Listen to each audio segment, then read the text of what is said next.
ची परवड झाली डबल शिटा घेऊन नीटा डबल शिटा घेऊन नीटा चालवली फटफटी मी चालवली फटफटी त्या नटीनं मारली मिठी मला त्या नटीनं मारली मिठी त्या नटीनं मारली मिठी मला त्या नटीनं मारली मिठी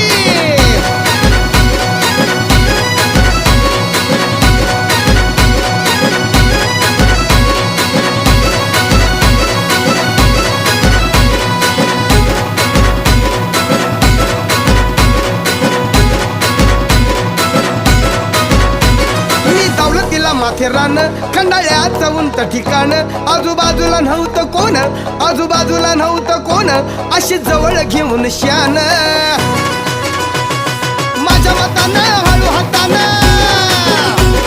माझ्या मतानं हळू हातानं धरली तिची हनुवटी मी